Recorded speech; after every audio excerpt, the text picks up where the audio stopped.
And welcome, ladies and gentlemen, back to the Valley of the Judged. I almost caught myself there. He almost fucked himself up, but he didn't. I am your one and only gaming monk, better known as Mildra, and with me as always is my good brother here in the temple, the man of 1,000 runes, the CEO of Zadare Enterprises, and the bane of my fucking existence, good brother Xanatrix. Zadare Enterprises would like to congratulate Square Enix on finally abandoning the shitty anti-consumer business practice that is console exclusivity, even if it's timed exclusivity. We'd also like to congratulate Square Enix on their now boundless amount of lucrative profits that they're going to get from simultaneously releasing on every console they want to release on.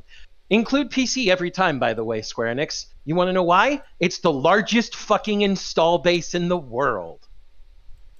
And I'd imagine, I don't think it's a coincidence that whole thing dropped mere days after everybody's been giving the whole PSN requirement so much shit.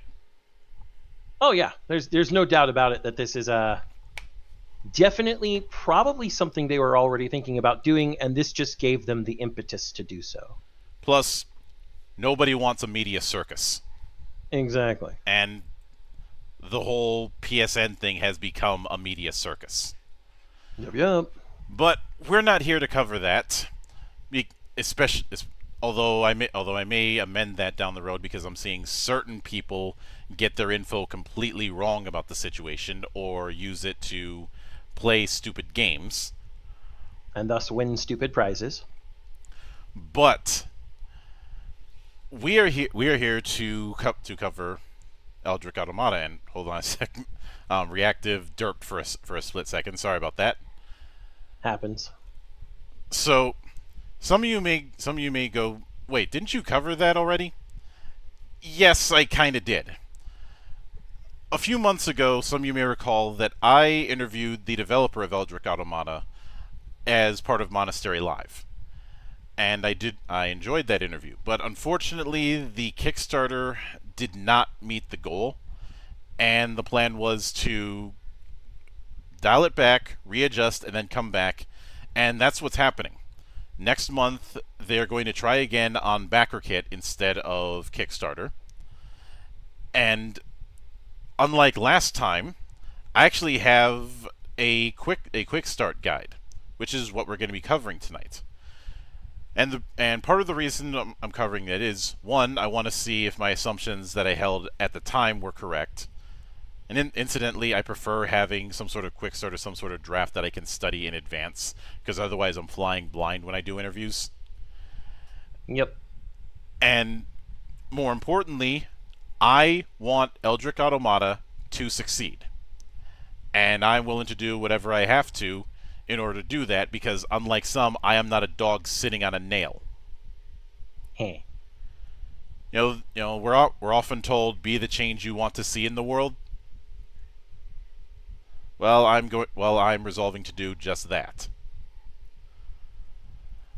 But what makes tackling Eldritch Automata unique as opposed to other mecha RPGs that we could tackle and probably will in the future is the system that it's using.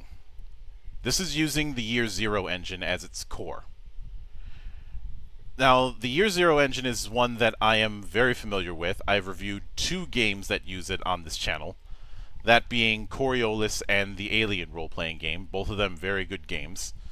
But I've also talked about in one form or another some of the other games that utilize it. Stuff like Forbidden Lands, which is a dark fantasy approach with it. Tales from the Loop, which is Tales from the Loop. That's the along with a fair amount of Swedish surrealism in a quote-unquote 80s that never was. I've already talked about Alien. There's Coriolis, which I have reviewed in the past, and we'll probably revisit when Coriolis the Great Dark comes along. There's the Walking Dead universe RPG, which is fine. I just think it came out too late. It should if we were gonna get a Walking Dead RPG, it should have been done maybe 5 years ago. Mm-hmm. The Blade Runner RPG, which is very, very good, and Vaesen, which is described as Nordic horror.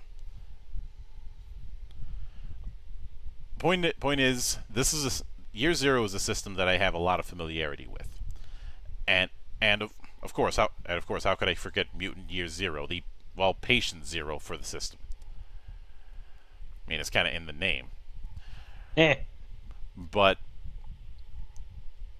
Eldritch Automata is doing mechs, of course. And this presents an interesting thing, because all of the names that I just mentioned tend to lean towards a more grounded affair. I won't say realistic, I think that term's been flanderized to death, but you're not exactly going into it for a D&D style power fantasy. Mm-hmm. And yet, it's hard to not be a power fantasy when you're dealing with mechs.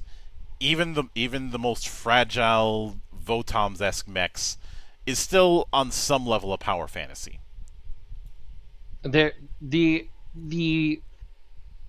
reason it's all power fantasies, even if you go with real robots, and I'm not going to get into why I think the real robot versus super robot definition is fucking arbitrary as shit, is these are machines specifically built to be very good at doing war. They do a good war crime. It's only a war crime the first time, though. And regardless of whether the war is much more grounded, as we saw when, for example, we did our uh, Parliament of Geeks on obsolete, Mm-hmm. or whether it's something like, say, I don't know, I'll harken back to '90s kids and Toonami, Gundam Wing. You know, these are all going to be a form of power fantasy. Hell, even if you just look at power armor in other sci-fi, which is technically a minor form of mecha, uh, look at tribes, look at look at the elementals, which well, not technically power armor, or kind of technically are in BattleTech. Any of it, it's all meant to elevate things to be larger than life, which is why it ends up being a power fantasy, no matter how much you try to ground it. Mm-hmm. Now, that means that tackling this in the Year Zero engine, which is not only a more grounded thing, but also really doubles down on equipment systems. One the biggest contributor to your die pool is going to be your equipment and the quality of that equipment, especially in say Year Zero, or rather Mutant Year Zero, though that's kind of obvious because that one's a post-apocalypse. So of Mm. course it's going to do that. And I should note that even though I say that this is built around mecha, it is not so broad. This isn't, say, Mechton, which is built for as many different mecha as it can fit, even becoming a bit of a monster if left unchecked. I love Mechton, but I can't deny the facts. I mean, I love Mechton, but I'm also someone who loves Super Robot Wars, and Monk, Super Robot Wars is always left unchecked. What are you talking about? Mm-hmm. It is glorious chaos for that reason. Yeah, though Super Robot Wars is a special case, and again, this is the reason why I say that one of the big mech RPGs I recommend is Battle Century G, because it's a nice balancing point. Just Super Robot Wars on paper. I I mean, am yeah, oversimplifying for effect. yeah, but you're not as far off as one might think. I know. I've read the book, Monk. Did you read its predecessor? The original? Mm-hmm. No, I did not. Battle Century G is Giant Guardian Generation with just legally distinct. Yeah. It was originally called that when it was a TG project, and it was blatantly a tribute to Super Robot Wars. Oh, I do know about that. I just didn't ever get a chance to read it. Mm-hmm. But Eldritch Automata has cited Neon Genesis Evangelion and Pacific Rim as two of its primary inspirations. And in I that mean, regard, it does fit within the grounded quote unquote stylings that other Year Zero games would lean into. well, I mean, I find more that that inspiration informs me about the Eldritch part of things. Mm-hmm. Because, I mean, you can definitely call the stuff that comes from Pacific Rim Eldritch, especially since they actually seem to come from some sort of otherworldly portal. Yeah. And you can absolutely call the angels from NGE plucking abominations. Mm-hmm. Remember, everybody, there is a geometric shape that screams lasers to kill you. My favorite angel. I think a lot of people's favorite angel, to be honest. Even more so with how the rebuild designed it. I just love the fact that it has to scream when it shoots lasers. Mm-hmm. It's like, okay, I didn't want to sleep anyway. Yep. That's fine. But all of that said, it opens with a bit. After going into the credits, we have a bit of a crawl, going. The arrival of the architect began a period of upheaval and chaos. We would see cities destroyed and countless lives lost in the ensuing chaos. The world as we knew it was gone from us, replaced with a terrifying new world of devastation and despair. But still, amidst all the terror, hope remained for those who would seek it. People banded together, forming communities in the ruins of their homes. While the architect had broken the infrastructure of humanity, it did not break their spirits. We began working tirelessly to rebuild what had been lost, determined to rise from the ashes of the old world. Suddenly, the lines that divided us didn't matter anymore, and as we rebuilt, we discovered something truly extraordinary: the Automata. These massive titans of metal were unlike anything ever seen before. They were powered by strange and otherworldly means, and they possessed power and resilience that was unmatched by any other weapon. The people turned to the Automata as their reluctant saviors. The Automata became the focus of a new belief, a new understanding. Some worshipped the Automatas as gods. They were seen as saviors, protectors of the people against the horrors that now roamed the planet. However, there were those who knew that the Automata were just as much of a curse as anything else, that they were just as involved in the architect's plan as everything else was. Yep. They say And- don't look a gift horse in the mouth, but sometimes the gifts are given from the devil. And then we get our introduction. Yep. Welcome to the dark and dangerous world of Eldritch Automata, where you are a survivor in a post-apocalyptic world filled with horror, drama, and psychological torment. As a player, you will take on the role of a survivor struggling to make the sense of the world that the arrival of the horrors and seraphs have... Angels, Monk. Angels and kaiju. Has forever changed. The world of Eldritch Automata is filled with unspeakable horrors, from the Eldritch abominations known as horrors to the angelic nightmares known as... Yes! Just hammer that into our skulls, why not? Known as seraphs. These creatures are a constant threat to your survival, and you will need to use all of your skills and wits to avoid or defeat them. This book contains a condensed version of the core rules, as well as pre-generated characters and the Operation The Dark Passenger ready to play. That operation, I'm assuming, is a module. It is, and the pre-gens were in a separate PDF.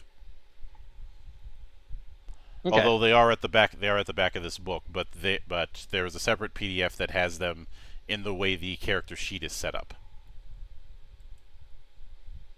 All right.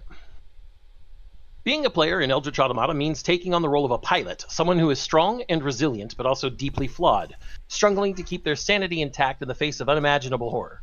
So everybody is now Shinji. Got it. As a pilot, you are the first and only line of defense against the horrors, eldritch abominations that seek to destroy humanity and reshape the world in their image. Piloting an Automata, you will be at the forefront of the fight against these creatures, using your strength, skill, and ingenuity to overcome them and protect those around you. But being a pilot is not just about physical strength, it's also about emotional resilience, as you must navigate complex interpersonal relationships and grapple with the psychological toll of facing unspeakable horrors on a daily basis.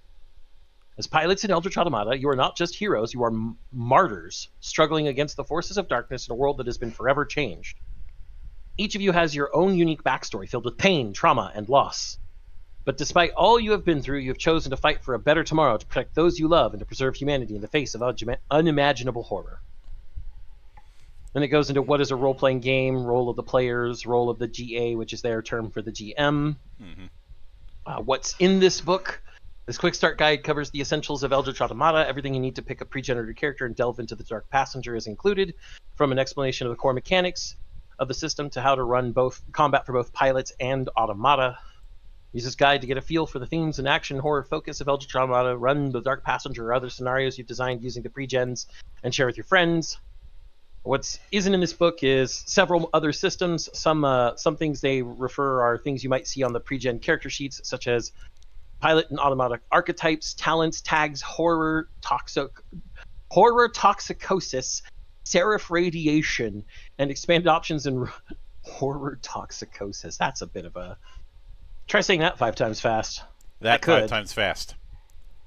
Har. And expanded options and rules for the systems that are included in this guide. We hope you enjoy this quick start and that it piques your interest for the core rule, full core rulebook. Just the two terms horror toxicosis and seraph radiation have me interested. But with that, we go to the basic rules, Monk. Yep.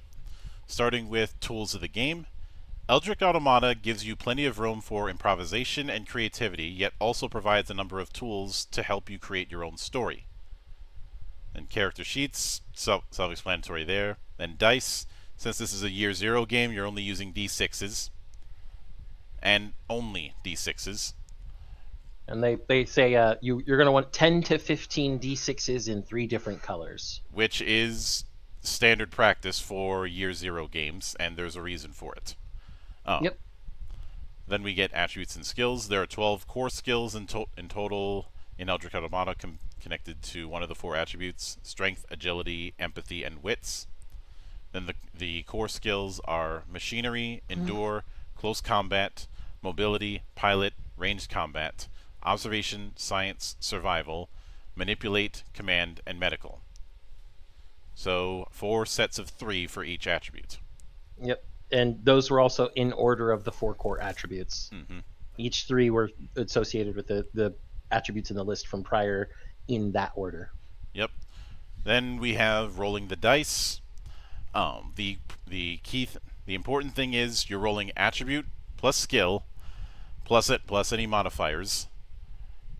The main thing that matters for success is 6s.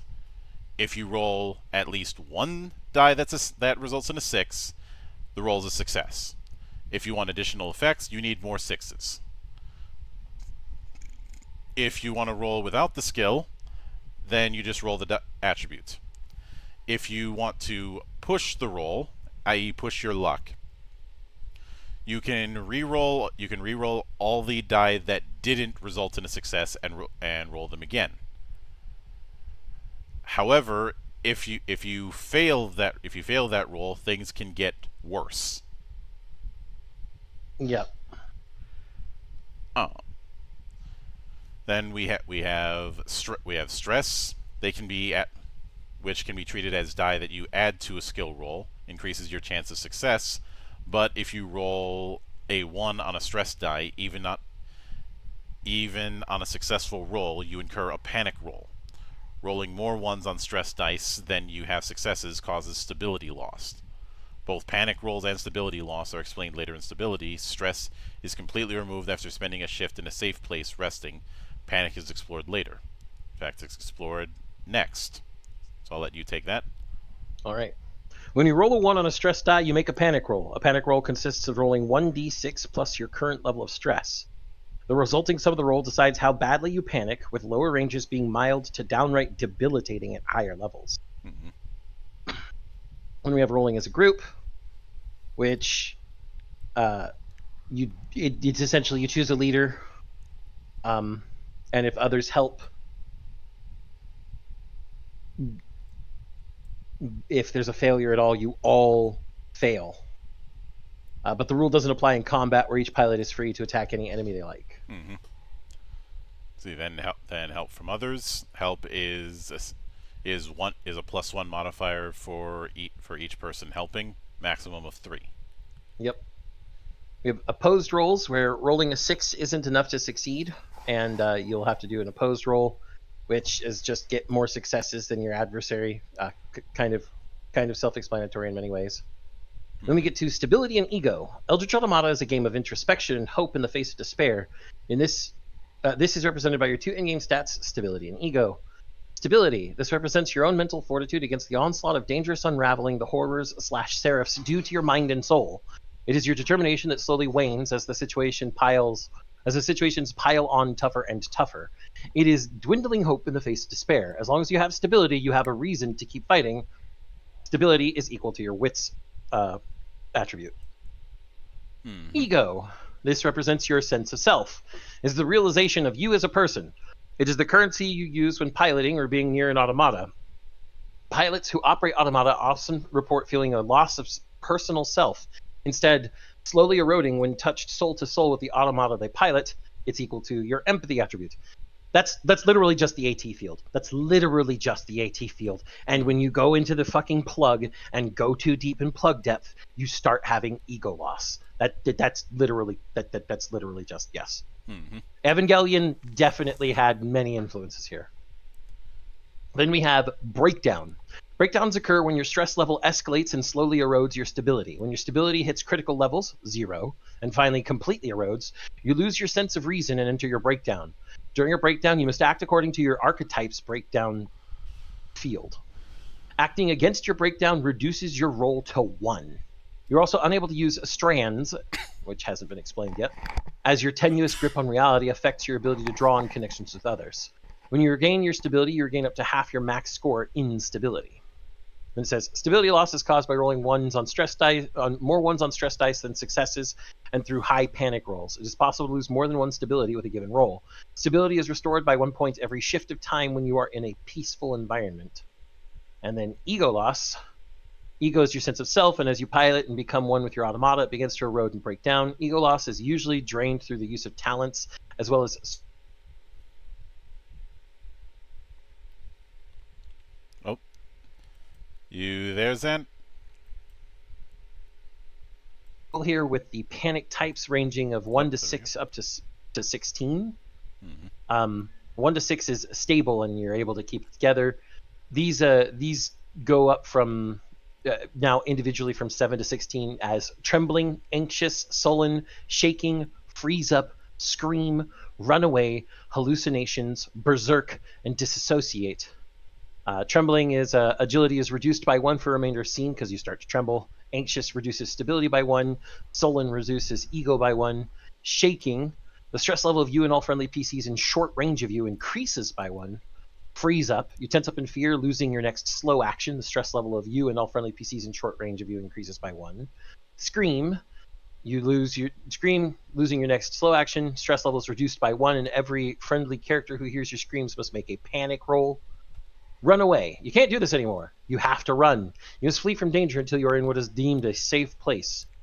Do not roll a retreat roll. Your stress level is decreased by 1, and all other friendly PCs make a panic roll. Hallucinations. You are suffering from powerful hallucinations and unsure what is real or not. The game master determines the details. Reduce your stability and ego by 1. Berserk. Your flight or fight response kicks in and you can't fly. You immediately enter your berserk state if you're piloting an automata. If you are not, you become enraged, attacking the nearest thing to you until you are subdued, and disassociate. Your mind needs to go away for a second, unable to handle reality. You stare off into space, not able to speak or move, not taking any action. Only by someone taking a slow action to call out and shake you physically can you return.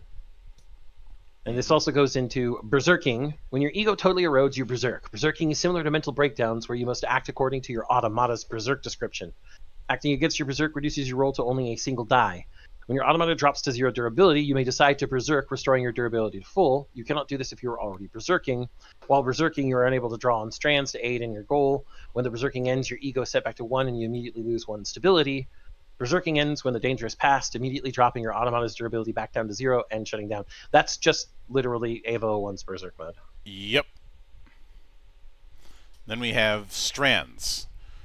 One's relationships are as powerful, and in some cases more so, as the weapons the gigantic mechs wield. This power is defined as strands, connections that transcend the tangible and delve into the connections that bind us together into a delicate dance with destiny. Each strand represents a tiny moment of collaboration, intensity, understanding, or acceptance. A living testament to the characters around you in your shared fight against the ever-consuming darkness. They are the currency of connection, reflecting your relationships and connections with others. Strands are not one-sided. They mirror reciprocity inherent in your relationships, able to be tapped into and used by both sides. The more strands you possess with another character, the stronger the emotional resonance. The most important feature of strands is their two-way nature.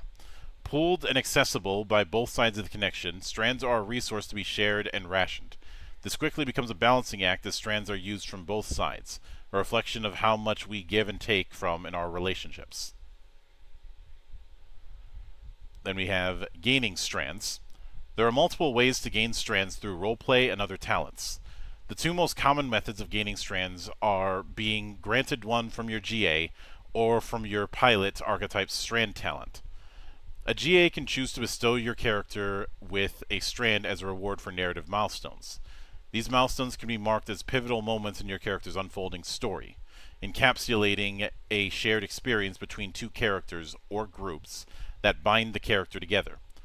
The GA can choose to recognize the significance of your relationship with another PC or NPC and bestow a strand to you both. Every pilot archetype comes with a strand talent.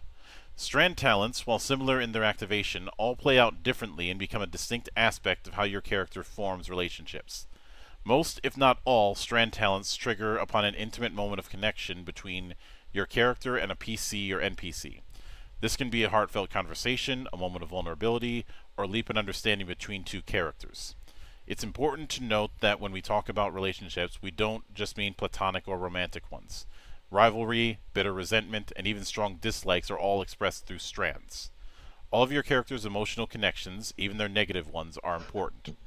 When a strand talent is triggered, read the talent and refer to the special conditions or mechanics for forming those strands. Then we have using strands. You can use or exhaust a strand before a roll is made to gain 2 strand dice to improve your chance of success. The only limit on the number of strands that can be exhausted for a single action is that they originate from the same connection.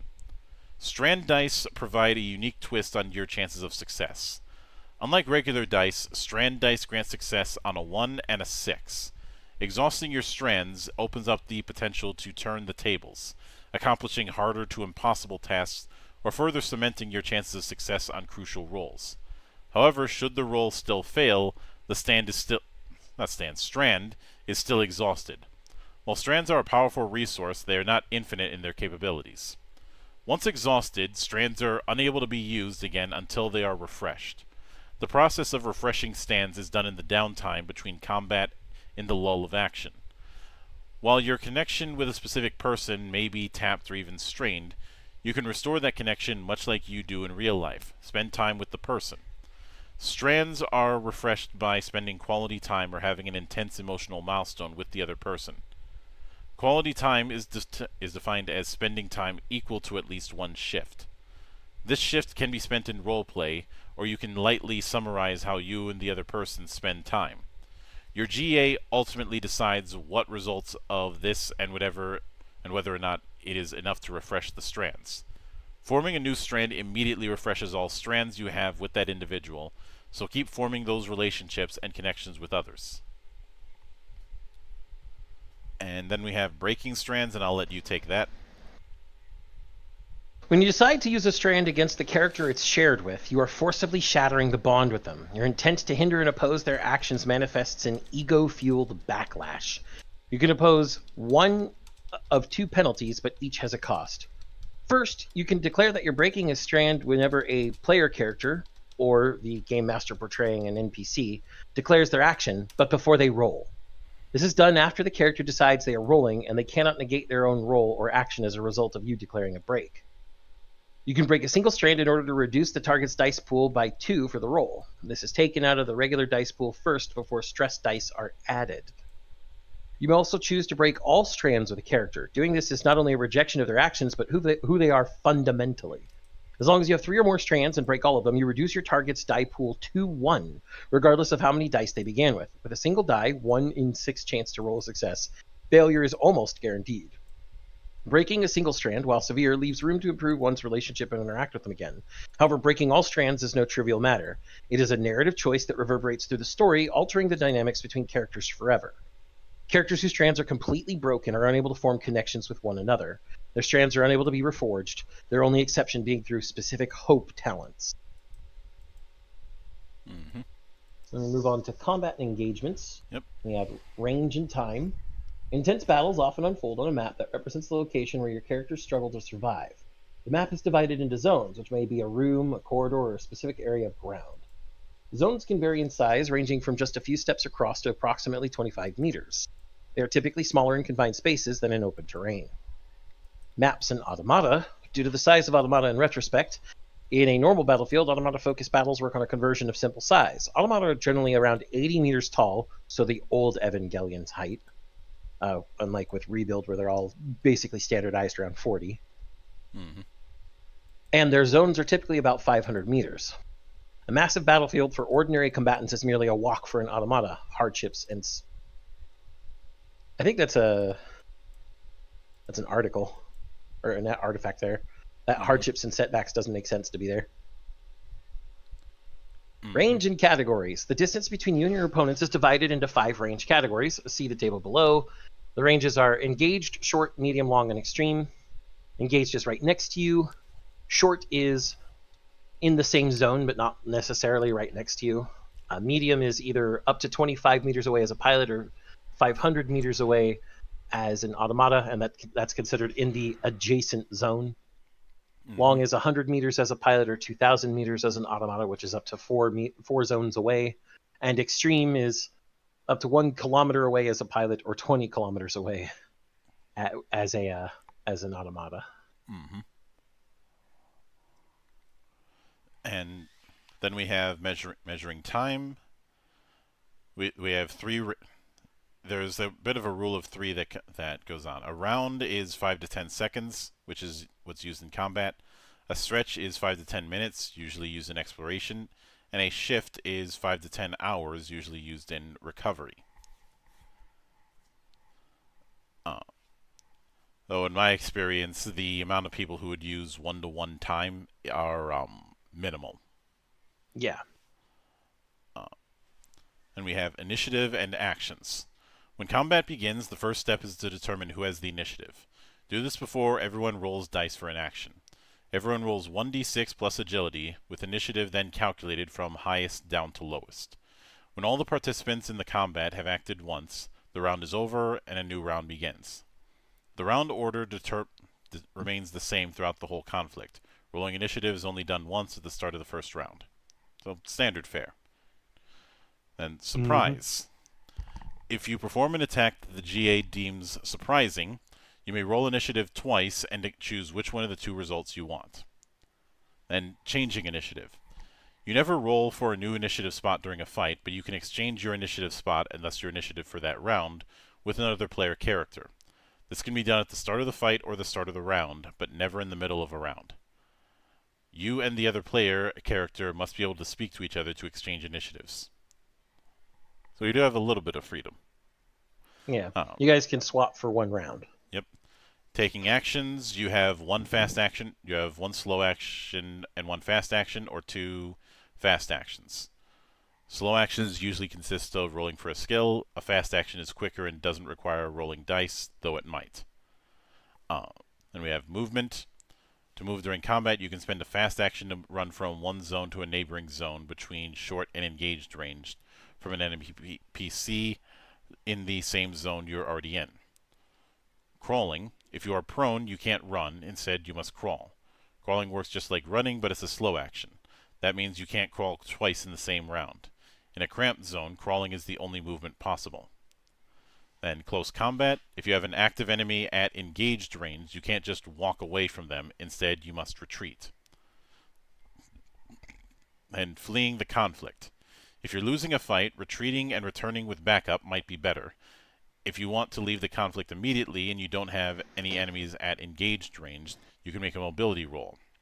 A successful roll means you manage to get away and the conflict is over. If the roll fails, you remain in conflict with your opponent and can't get away. And then we have a chart regarding slow and fast actions. And what skills they would use. As well as the prerequisites of their actions. Yep. Close combat attack is a slow actions are close combat attack, self-explanatory. Shoot ranged weapon, also self-explanatory. Reload obviously requires a firearm with the ammo tag. First aid, which uses medical and requires somebody broken or dying. Persuade, your opponent can hear you, uses manipulate. Enter/exit an automata or vehicle, and start automata or vehicle are pretty self-explanatory. Yep. Then for fast actions, we have run, which we already covered.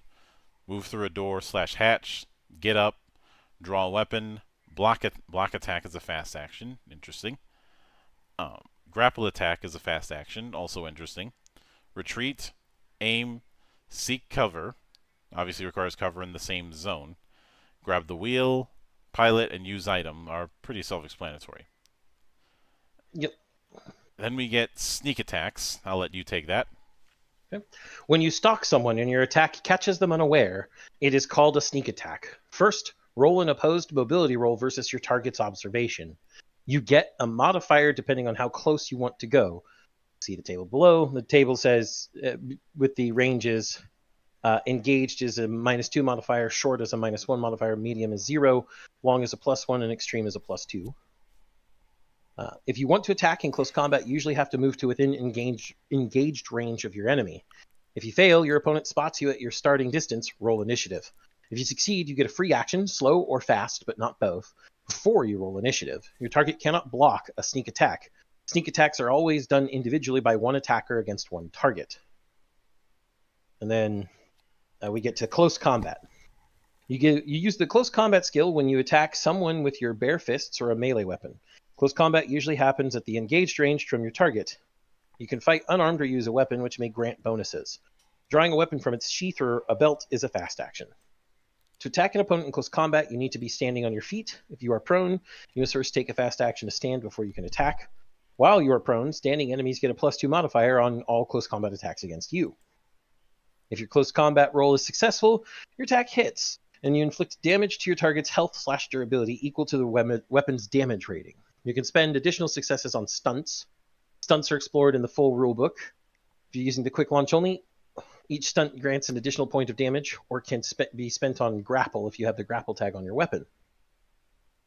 If you are attacked in close combat, you can choose to block the attack to block the attack to avoid being hit. Blocking is a fast action. You must declare that you're going to block before the attacker rolls for the strike, and then you both roll close combat. You remove one of your enemy's successes for each success you roll. If they are left with no successes, the attack misses. Reactive action. Blocking is a reaction that breaks the normal initiative order in the round. However, it does count against your 2 available actions in the round, one slow and one fast.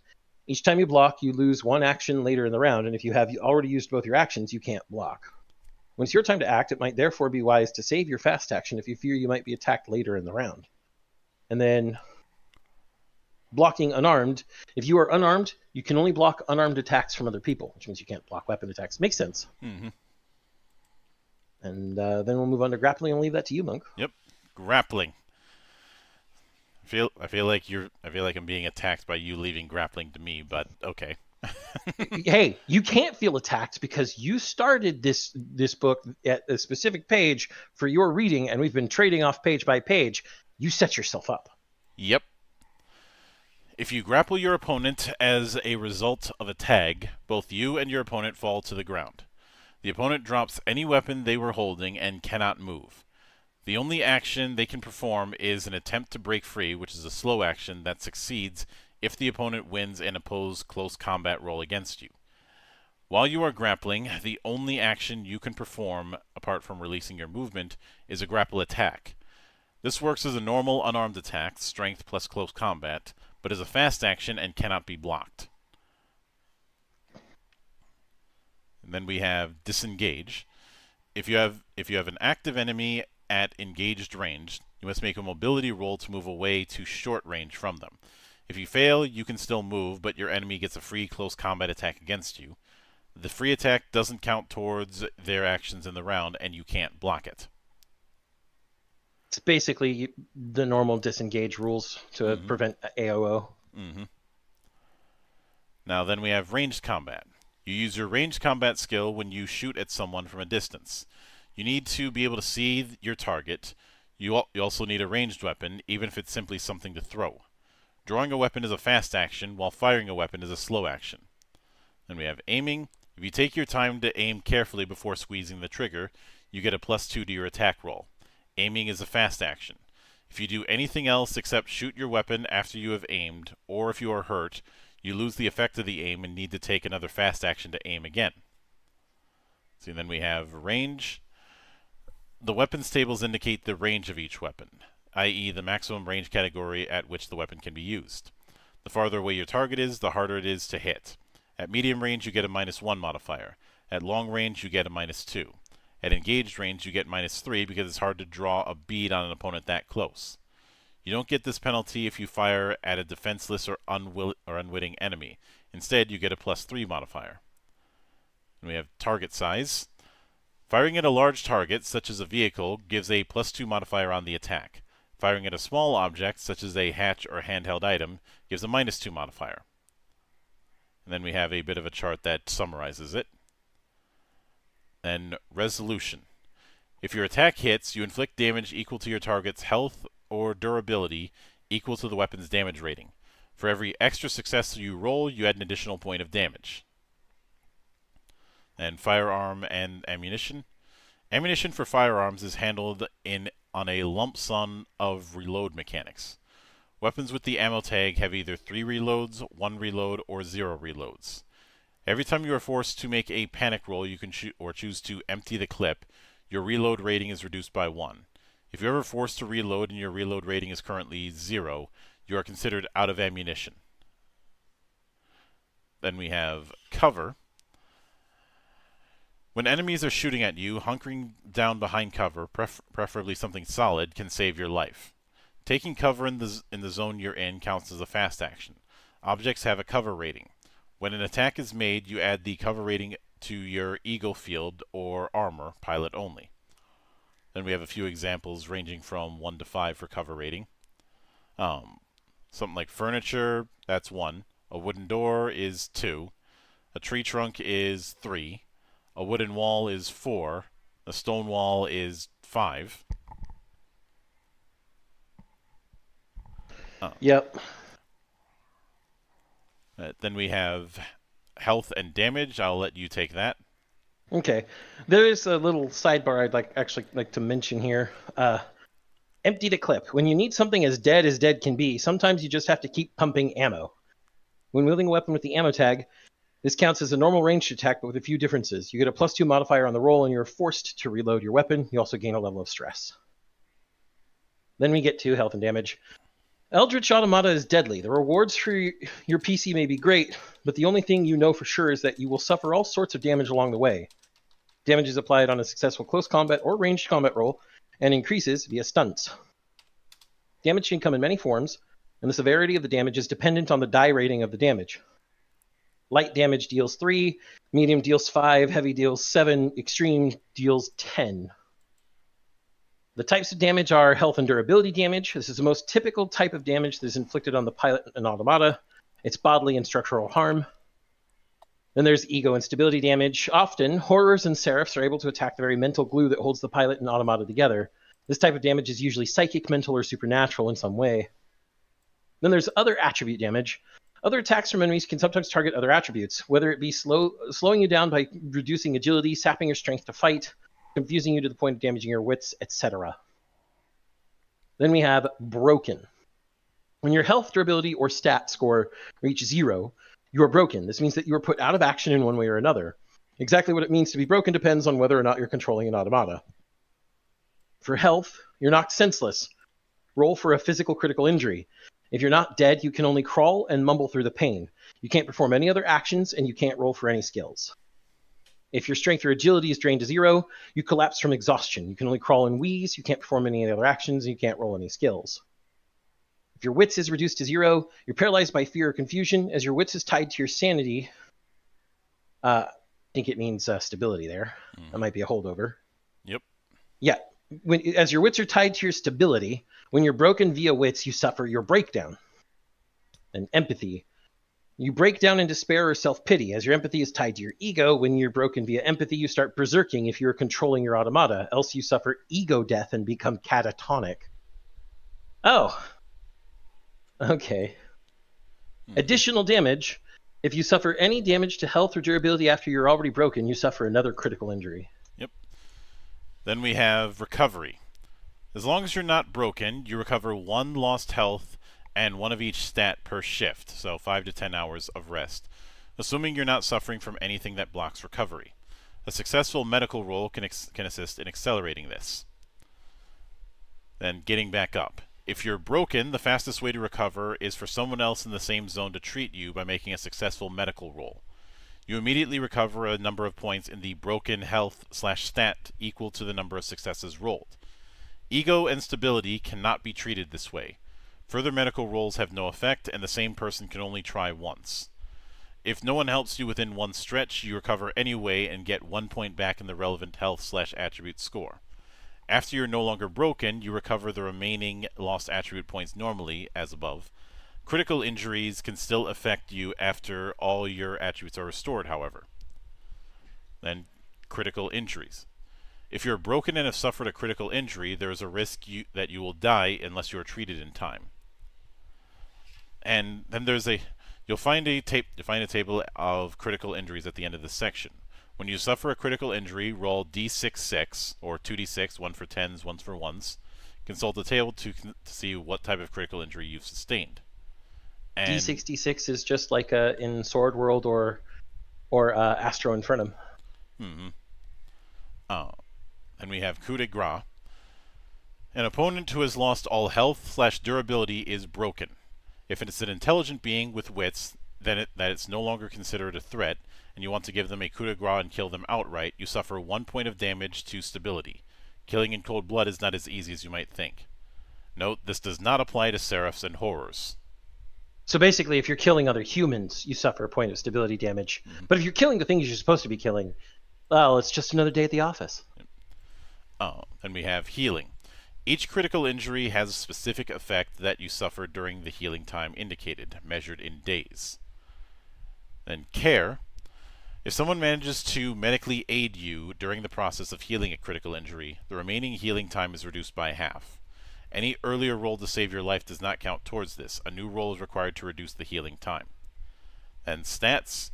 Note that you can recover all your lost stat points, but still suffer the effects of a critical injury. Fun. And then we have death. Death. If you suffer a critical injury marked as fatal, you must make a death roll when the listed time runs out. A successful medical roll will stabilize you and prevent a death roll. To make a death roll, roll for endure using your full strength score, modified by the number in the fatal column. You are not allowed to push the roll. If the death roll fails, you die. If you succeed, you linger on, but you must make another death roll when the same amount of time has passed. Broken. If you are both broken and have sustained a fatal critical injury, or several, 2 separate medical rolls are needed. One to get you back on your feet, and another one to save your life. These 2 rolls can be made in whichever order you prefer. Instant death. Note that there are a small number of critical injuries that kill you outright. If you roll either of these, that's it. Time to create a new character. Yeah, I can imagine. A critical injury to the head is going to be one of them. Then we have Automata combat. Combat in an Automata is similar to combat on foot. Use the same stats and substats to make rolls and have the same amount of actions. Because most Automata are around 80 meters tall, we do simple adjustments of zones and distances found earlier in the chapter. However, there's some substantial changes as well. Durability. Your health is no longer directly affected by damage. Instead, the durability of your Automata is decided by your durability rating. When your durability hits 0, your Automatica enters the broken state. Berserking causes this Automata to regain all their durability and continue fighting. Broken. Automata treat broken the same way that normal characters do.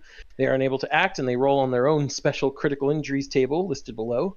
More so, it is very possible for the pilot to make a separate critical injury roll due to sustaining a critical injury to their Automata. A pilot, I'll get to that. A pilot may start berserking from the broken state to avoid entering the Automata's broken state. This decision must be made at the moment the Automata becomes broken. And as for the pilot sustaining an injury because the Automata sustained an injury, just go watch End of Evangelion when the mass-produced Evas stab mass-produced Tears of Longinus into Eva O2's eye, and it also stabs Asuka's eye. There's also and if you don't want us to use Ava, let's consider a particular line from the original Matrix. I thought this wasn't real. The mind makes it real. Yep. But I'm also going to continue referencing Ava because the next section is ego fields.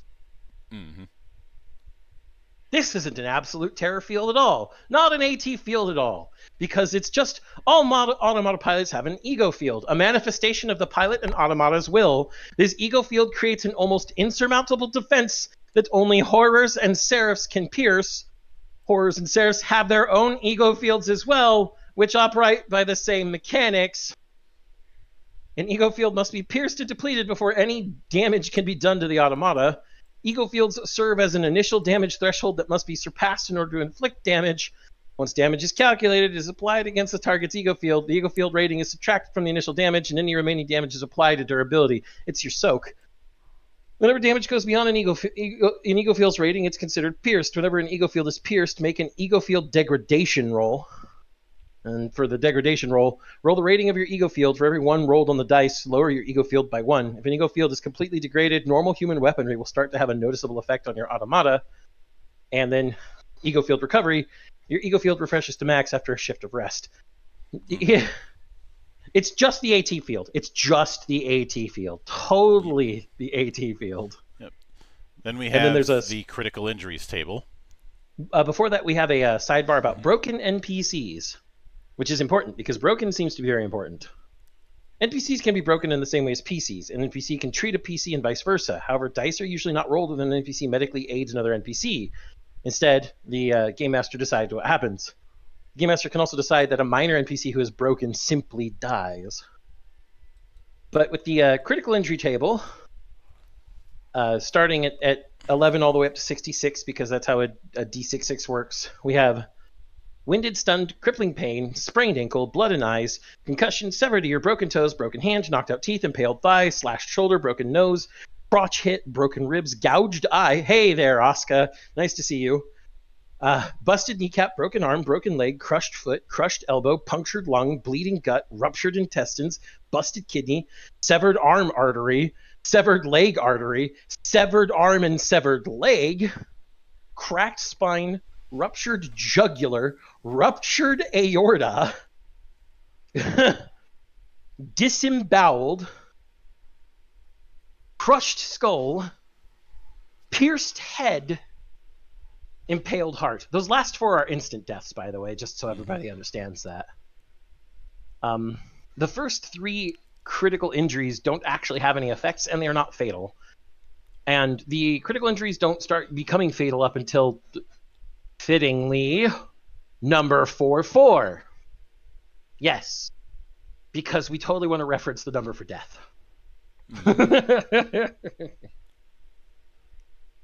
But most of these are exactly what they say on the tin, and they do things that you would imagine that they do, such as reducing running or mobility rolls. You get negative modifiers, or at some points you can't use the limb anymore.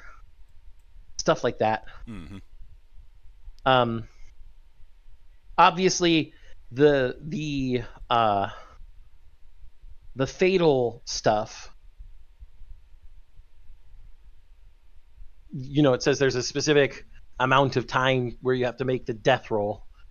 Punctured lung, busted kidney, you have to do it every day. Bleeding gut, ruptured intestines, severed arm and severed leg, you have to do every shift. Severed arm artery and severed leg artery, you have to do every stretch. Ruptured jugular and aorta, you have to do every round. And they also cause endure rolls for death for your death saves to get negative modifiers. The amount of recovery time is listed in numbers of D6s. Obviously, if your arm or leg is completely severed, it's a permanent thing. You don't get to recover, you just get cybernetics. Mm-hmm. I assume you get cybernetics. There's also apparently a wound and infection system, which is probably not explored in this quick launch. Yeah. But it is on this table. Mm-hmm. And then there's a similar table for Automata critical injuries. So once again, from 11 to 66, scratched paint, emergency shutdown, reset engaged, injured foot bracket, damaged visual receptors, shorted out stabilizers, calms down, damaged leg joints, destroyed hand, broken targeting systems, disconnected power supply, arm dislocated, blown thrusters, mechanical fire, infected systems, radiated systems, destroyed joint systems, broken arm or broken leg, crushed foot joint or elbow joint, exposed systems, impaled chest, shattered frame, leg and arm overload, busted hydraulics, severed arm and leg, synchronization system destroyed, life support offline, major ego degradation, engine destruction, destroyed head, collapsed cockpit, and destroyed cockpit. Now, obviously, there wasn't any. You have to determine whether this is a fatal injury or not because, well, it's your automata. Mm-hmm. And there is a asterisk about horse toxicosis and seraph radiation. Basically, that those rules are not available in the Quickstart guide for Eldritch Automata. These rules will be available in the full version of the game. For now, please reroll on the table if you get these critical injuries. And after that is the sample adventure, The Dark Passenger, um, which I will. I didn't expect to see a Coheed and Cambria reference in this, but that's what we've got. Here emotions behold, you've entered a hell where the devil is made of gold.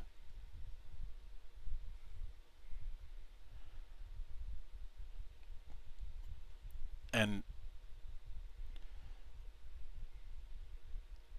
then after that we have some of the some of these stats.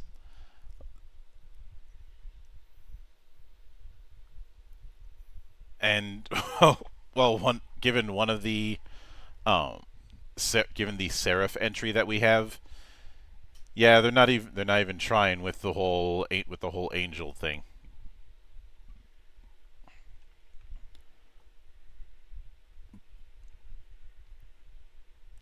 But what I will note when it comes to them is each of them has a paragraph's worth of advice for playing their tactics.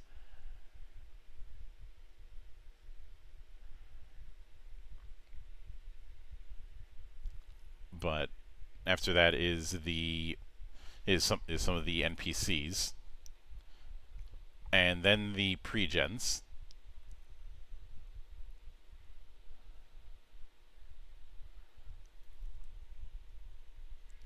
Though the though it doesn't cover, it only covers them on a brief setup. There's a bit more expanded details on the pre-gen PDF, as well as each one having a cheat sheet for some of their talents and effects.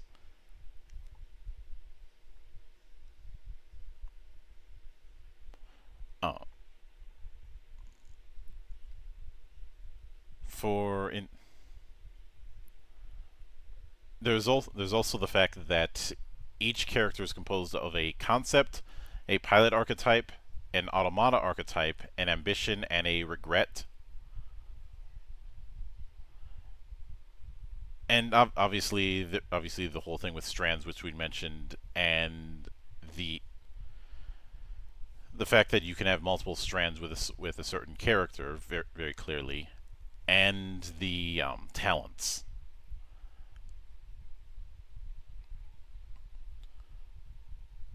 as well as a cheat sheet for each character. The one thing that I can't help but notice is that unlike some, there isn't really a, unless I've misread something, there is not a separate sheet for the automata themselves.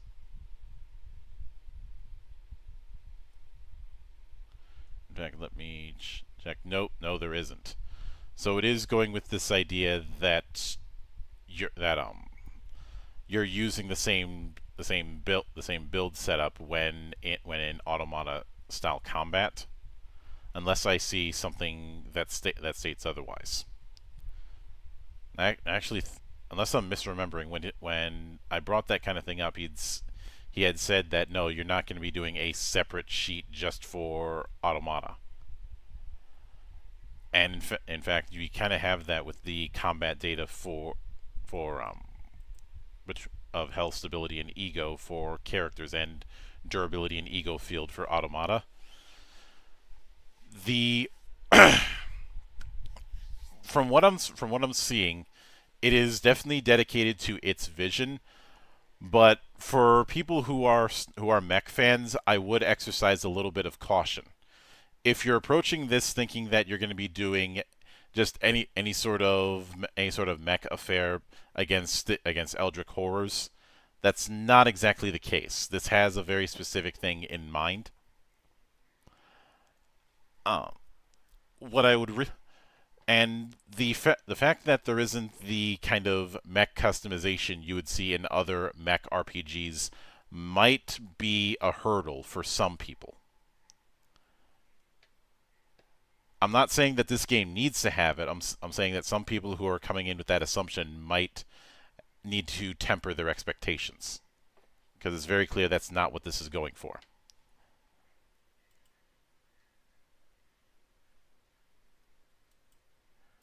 And hold on a sec, Discord froze on me. Oh, there we go. There we go. When did I cut out? When did I stop talking? I didn't hear you after I was talking about the character sheets. Okay, because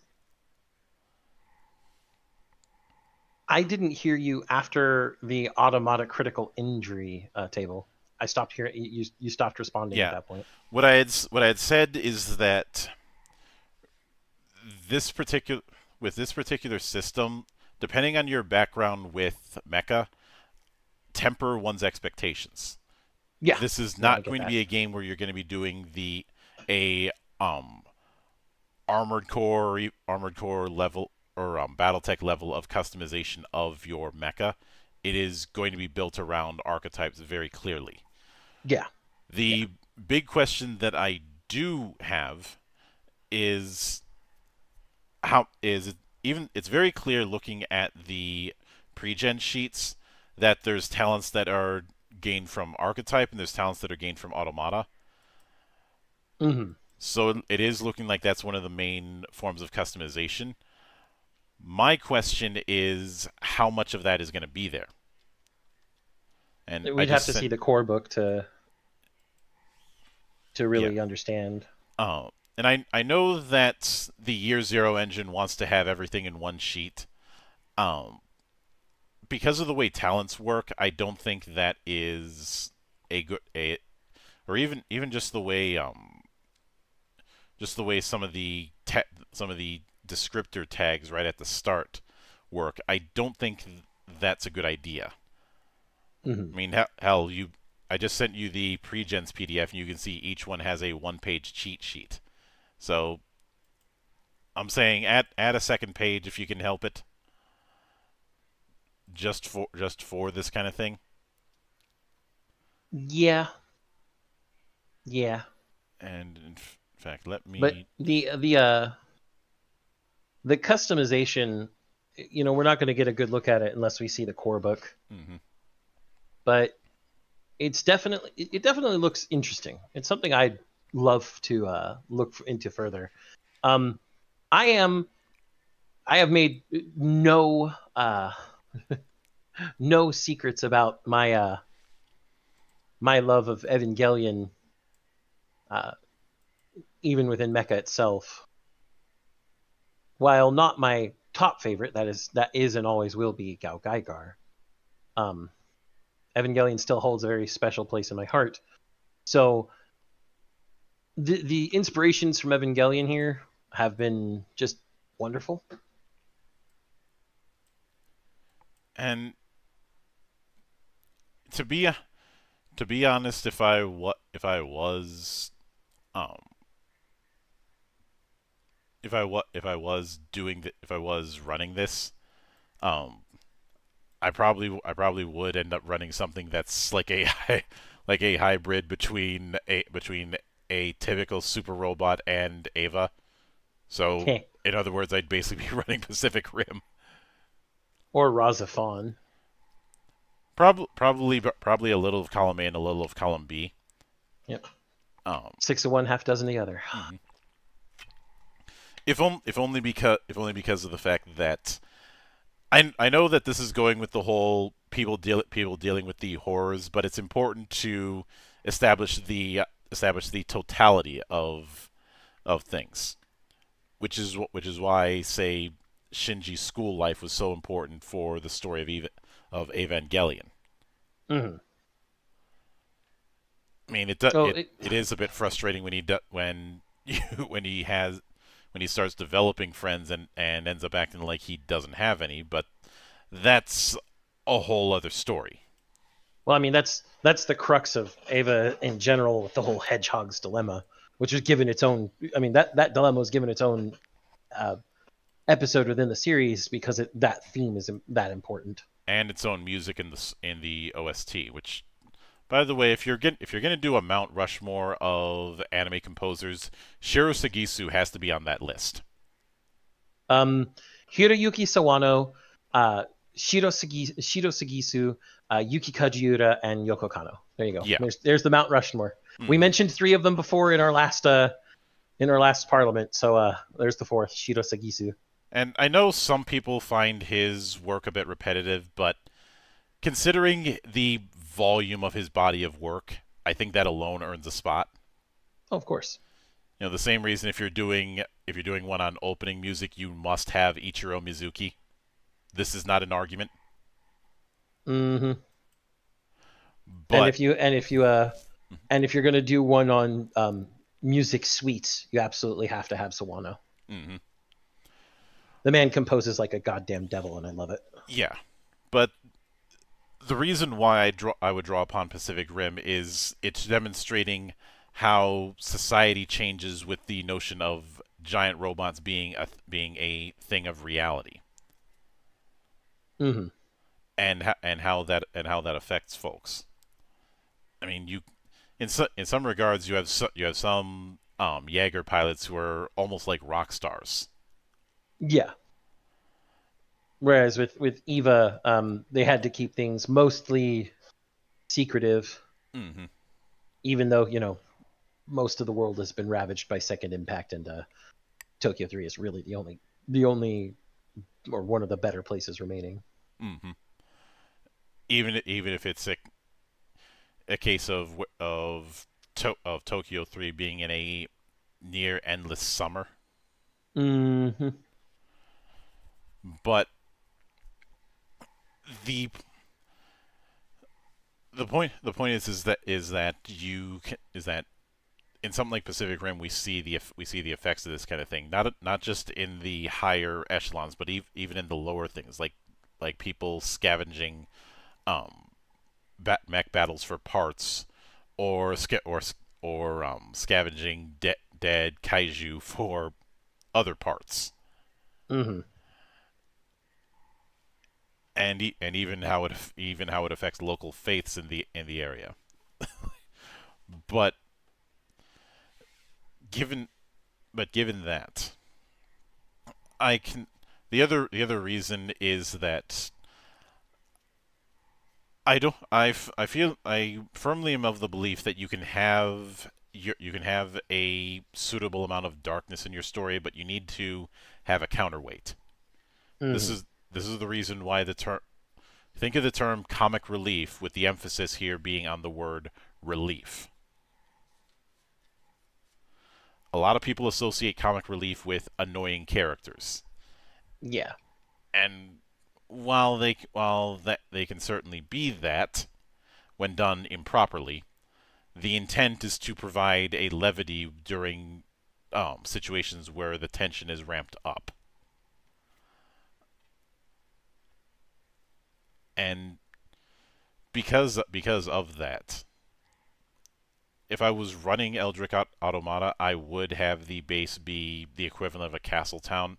I know I've used that analogy before, but I think that is the best approach in this kind of thing, Hmm. to have that balance. So if you're having if so you have pilots who have some degree of an off time, so it's not just being in military bases. You might even have some bases that have a facsimile of a normal looking home Hmm. for their quarters, or have some degree of an equivalent of a holodeck. Not for those reasons that the holodeck is used. Well, I know. You I just had to laugh at the reference. well, if Nadesco can get away with it, so can we. Yes. I mean, yeah, there was the whole VR helmet with theirs, but let's be honest, it was a fucking holodeck. Yep. Um, sometimes emphasis on fucking.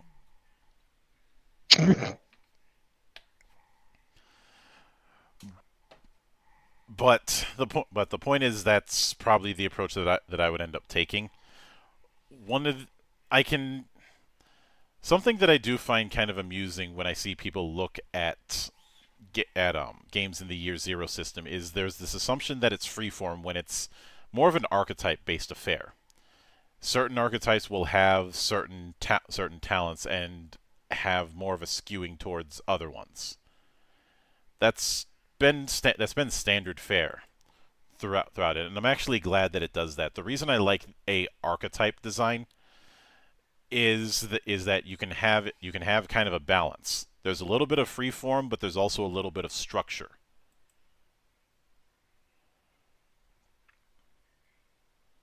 Yeah. And I'd imagine with this setup when I inevitably do the follow-up interviews, I will probably ask how many archetypes there are going to be for pilots and automata because effectively speaking, you're doubling your archetype setup unless it's a half and half thing. Because I'll use Coriolis First Edition as an example because I like Coriolis. It is Lawrence of Arabia in space.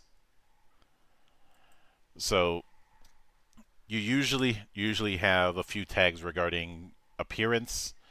You pick you pick one of three talents. You pick a personal problem or make one. Um, Pick a from a short list of NPC relationships and pick one gear item or what you're picking from a set of pairs. And Coriolis has, let's see, 1, 2, 3, 4, 5, 6, 7, 8, 9, 10, 11 archetypes. And Mm. of course each one has a stat bonus, has a sub concept you can lean into, has a key attribute and has concept skills. Um the but the thing that I'm trying to ascertain, and this is something I'd probably ask the creator when I do that interview, probably sometime next month, is what is how much of a factor does your choice of pilot and automata archetype play? With some of them, I can kind of figure out just by looking at what we've got. You're obviously getting some free talents from your choice of archetype for each, because each one in that PDF I sent you had two archetypes from pilot and two archetypes not archetypes two talents from pilot and two talents from automata. There Mm. is also the fact that your choice of automata determines how you end up berserking. But Yeah. what I'm curious about is how much further does it go? And like I said, we won't be able to know for sure until we get the core book. Hmm. And I'm given that equipment is composed of signature weapons, sidearm, and pilot sidearm. I am guessing the only weapon you can use when you're fighting as a pilot is the service pistol, Maybe.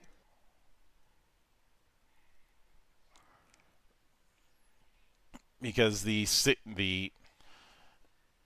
and I do and while I'm not expecting full Mechton level customization, I am hoping that there is a little bit of customization in regards to, say, equipment, Hmm.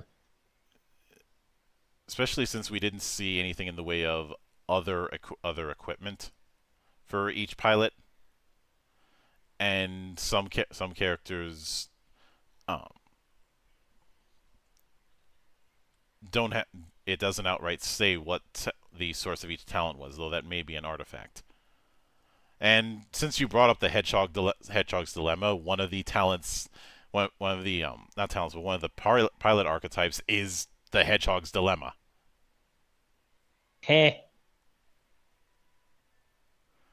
Uh, I know my I know my source too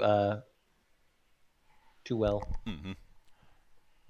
Though another another another bit of inspiration I may use if I was running Eldritch Automata myself, and this may be a bit of a stretch to some, but Titanfall, specifically Titanfall 2. I could see parts of Titanfall fitting in perfectly. Especially since it's something that ended up scratching an itch that I didn't know, that a lot of people didn't know they had, including myself to a degree. And that is instead of having this hard line between pilot combat and mech combat, having them be integrated with each other. It's fluid. Yeah. Mm-hmm. It's fluid, and it had its own interesting bits when it came to the PvP in Titanfall 2, Yep. because breaking out the Titan is not a win button in that encounter, especially since everybody's going to be armed with an anti-personnel weapon and an anti-Titan weapon. If they're smart. No, part of the loadout is you've got one of each. Yes, but Monk, let's Mm-hmm. be fair here. Some of the anti-Titan weapons were not very good. Yeah, which let's not forget that some of the perks and some of the builds back in Modern Warfare 2 were less good than others, Yep. and it's the same principle here. Um, but overall, I do see a hell of a lot of promise with Eldritch Automata, but I'm also in a similar position as I was for Convictor Drive, in the sense that what it You is want more? dedicated to a specific design goal, but I could see some people misunderstanding it. Mm-hmm.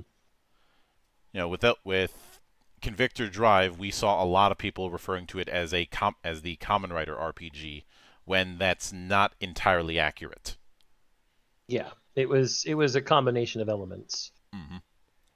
And in this regard, I could see some people looking at it as mecha in the Year Zero engine, and that's true, but that doesn't encompass the full picture. Technically true, Mm-hmm. but in this case, not the best kind of correct. Yeah. You can be correct and still wrong. Yep. And I do hope that this does meet its funding goals when it launches on BackerKit. And when it does, I will update the description for this VOD with the BackerKit link. I'll probably put it in a pinned comment since that's going to be easier for people to track. Mm-hmm. And I'll probably also I'm definitely going to be putting it up in the Discord and any other tabletop discords that I'm affiliated with if Gehenna Gaming doesn't beat me to the punch. As they're in some of the TTRPG design servers that I'm in. At least Nick is. Not surprising. Mm. But that is going to do it for this particular episode. I don't plan on doing any more emergency Valley of the Judged episodes for at least a little while. The last two that I've done over the last 3 days, that was a case of Perfect things just, storm. yeah, perfect storm of things just lining up that way. Yep. Now that being said, the interviews that I talked about on Sunday, those are going to be continuing. There's been no change in that, and I will also note something else. And I'll be putting this in the schedule come Sunday. Next Friday, it's going to be much later, so it doesn't interfere with our shtick. Um, I'm going to be visiting Theo's library. Nice. Uh, it's going to be later at night because one, time zones, and two, I wanted to give us some wiggle room as we start to cover Gubat Banwa. Yeah. And I know somebody's going to get on me about my pronunciations. I want you to know that I'm not going to spend several years learning a language just for one game. Especially a language as region specific as Tagalog. Not It's to real. mention, even if I did learn the language, I'd still get people on my case about pronunciation of certain things. Yep.